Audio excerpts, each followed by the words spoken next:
সম্মানিত সেনাবাহিনী, নৌবাহিনী এবং বিমান বাহিনীর প্রধানগণ, সেনাবাহিনীর ঊর্ধ্বতন কর্মকর্তাগণ, মহাপরিচালক, বর্ডার গার্ড বাংলাদেশ, 2009 সালে পিলখানায় শাহাদাত বরণকারী সদস্যদের পরিবারবর্গ ও নিকটাত্মীয়গণ, পিলখানায় চাকরিরত সেই সকল সেনা অফিসার যারা দুঃসহ স্মৃতি আজও বয়ে বেড়াচ্ছেন, সামরিক ও বেসামরিক কর্মকর্তাবৃন্দ এবং সম্মানিত উপস্থিতিবৃন্দ, আসসালামু আলাইকুম। মাহে রমজানের এই পড়ন্ত বিকেলে আমি শ্রদ্ধার সাথে স্মরণ করছি মহান মুক্তিযুদ্ধের বীর শহীদদের, 90-এর গণ আন্দোলন এবং 24-এর গণ অভ্যুত্থানে শাহাদাত বরণকারী সকল ছাত্র জনতাকে গভীর শ্রদ্ধার সাথে স্মরণ করছি 2009 সালের 25 এবং 26শে ফেব্রুয়ারি পিলখানায় সংগঠিত বর্বরোচিত হত্যাকাণ্ডে শাহাদাত বরণকারী 57 জন দেশপ্রেমিক সেনা কর্মকর্তা সহ 74 জন বীর শহীদকে। আমি তাদের আত্মার মাগফিরাত কামনা করছি এবং শোক সন্তপ্ত পরিবার বর্গের সদস্যদের প্রতি জানাই গভীর সমবেদনা। আজ 25শে ফেব্রুয়ারি জাতির ইতিহাসে এক রক্তাক্ত এবং বেদনা বিধুর দিন। এ দিনটি এলে প্রকৃতি যেন আবার স্মৃতি ও শোকের ভারে নীরব হয়ে যায়। বাতাসে ভেসে আসে সেই বিভীষিকাময় মুহূর্তের আর্তনাদ। আমাদের হৃদয় গভীর বেদনায় ভারাক্রান্ত হয়ে ওঠে। 2009 সালের 25 এবং 26শে ফেব্রুয়ারি এই নির্মম ঘটনা আমাদের জাতীয় জীবনে এক গভীর ক্ষত সৃষ্টি করেছে, যার বেদনা সময় পেরিয়ে আজও বহমান। দীর্ঘ 17 বছর পরে শহীদদের স্মৃতি বিজড়িত এই প্রাঙ্গণে আজ আমার কণ্ঠ কিছুটা স্বাভাবিকভাবে ভারী হয়ে উঠছে। আমি কেবল একজন জনপ্রতিনিধি হিসাবে নয়, একজন সেনা পরিবারের সদস্য হিসাবে, একজন সহযোদ্ধার সন্তানের মতন আপনাদের সামনে, আপনাদের সাথে আজকে উপস্থিত হয়েছে। 2009 সালে সেই বিভীষিকাময় ঘটনায় 57 জন মেধাবী ও দেশপ্রেমিক সেনা কর্মকর্তা সহ মোট 74টি প্রাণ ঝরে গিয়েছিল। প্রতিটি নাম একটি পরিবারের আলো নিভে যাবার গল্প, প্রিয়জন হারানোর বেদনা বিধুর অধ্যায়, একটি সন্তানের পিতৃহীন হওয়ার ইতিহাস, একটি স্বপ্নের অসমাপ্ত মহাকাব্য।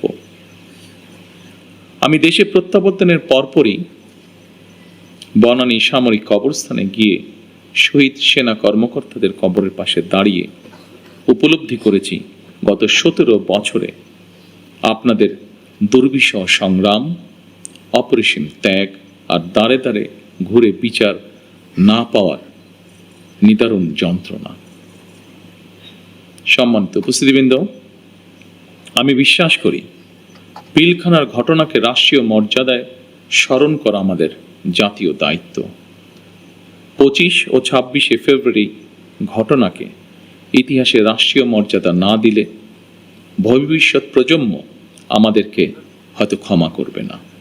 তাই সেনাবাহিনীও আপনাদের সঙ্গে আলোচনা করে 25 এবং 26শে ফেব্রুয়ারি স্মৃতিকে অম্লান করে রাখতে বর্তমান সরকার ইনশাল্লাহ কাজ করবে। আমাদের সীমান্তরক্ষী বাহিনী শিকড় আমাদের স্বাধীনতার ইতিহাসে প্রথিত। 1971 সালের যেদিন চট্টগ্রামের কালুরঘাট বেতার কেন্দ্র থেকে শহীদ রাষ্ট্রপতি জিয়াউর রহমান স্বাধীনতার ঘোষণা দিয়েছিলেন, সেদিন সেনাবাহিনীর সাথে তদানীন্তন ইপিআরের সদস্যবৃন্দ বেতার কেন্দ্রের দায়িত্বে নিয়োজিত এক থেকে গৌরবময় ইতিহাসের সাক্ষী হয়েছেন এবং মহান মুক্তিযুদ্ধের সূচনা লগ্ন থেকে সেনাবাহিনীর সাথে অবিস্মরণীয় অবদান রেখে চলেছেন। পরবর্তীকালে শহীদ রাষ্ট্রপতি জিয়াউর রহমান সীমান্তরক্ষী বাহিনীকে সুসংহত করতে বিশেষ গুরুত্ব আরোপ করে অবকাঠামোগত উন্নয়ন এবং প্রয়োজনীয় সংস্কার কাজ করেন। সেনাবাহিনী থেকে যোগ্য ও মেধাবী অফিসারদের পেশনে প্রেরণের সংখ্যা বৃদ্ধি করা হয়। 1978 সালে এই বাহিনীর ইতিহাসে সবচেয়ে বড় ঘটনা হল সামরিক কায়দায় নতুন করে পুনর্গঠিত করা। পূর্বের উইংসমূহকে পরিবর্তন করে ব্যাটালিয়নে রূপান্তর করা হয়। দুটি নতুন ব্যাটালিয়ন সংযোজন করে বাহিনীর সংগঠনকেও পরিবর্ধিত করা হয়। দীর্ঘ সংগ্রামের পর আজ জনগণের রায় নির্বাচিত সরকার দেশ পরিচালনা করছে। দেশের প্রশ্নে আমরা সীমান্ত বাহিনীকে আরো আধুনিক ও সুসংহত করব ইনশাআল্লাহ। আমাদের সদস্যরা দেশপ্রেম ও পেশাগত উৎসর্গতায় সীমান্তে দায়িত্ব পালন করবে ইনশাআল্লাহ। বাংলাদেশের স্বাধীনতা যুদ্ধে এবং স্বাধীনতা পরবর্তী দেশ গঠনে সেনাবাহিনীর রয়েছে উজ্জ্বল ইতিহাস। সেনাবাহিনী আমাদের সার্বভৌমত্বের প্রতীক। আমি মনে করি পিলখানার এই মর্মান্তিক ঘটনা ছিল আমাদের সার্বভৌমত্বকে নস্যাৎ করার একটি অপপ্রয়াস। পিলখানার ঘটনার পরিক্রমায় আমাদের জাতীয় নিরাপত্তার কাঠামোর দুর্বলতা ফুটে উঠেছে। তাই বহির্বিশ্বের সাথে তাল মিলিয়ে আমাদের জাতীয় নিরাপত্তার কাঠামোকে আরো আধুনিক, সময় উপযোগী এবং শক্তিশালী করা প্রয়োজন অবশ্যই, এবং এ লক্ষ্যেই আমাদের সরকার কাজ করবে ইনশাআল্লাহ। একই সাথে শহীদ পরিবারের সদস্যদের কল্যাণে তাদের সন্তানদের শিক্ষা, চিকিৎসা ও পুনর্বাসনের জন্য দীর্ঘমেয়াদী সুরক্ষা ব্যবস্থা গড়ে তোলার প্রতিশ্রুতি আমরা এরই মধ্যে ব্যক্ত করেছি। মাহে রমজান আমাদের সংযম এবং আত্মশুদ্ধির শিক্ষা দেয়। মহান আল্লাহর দরবারে প্রার্থনা করি তিনি যেন শহীদদের আত্মাকে শান্তিতে রাখেন, তাদের পরিবারকে ধৈর্য ও শক্তি দান করেন এবং আমাদের রাষ্ট্র প্রতিষ্ঠান সমূহকে ন্যায়, শৃঙ্খলা ও দায়িত্ববোধের পথে পরিচালিত করেন।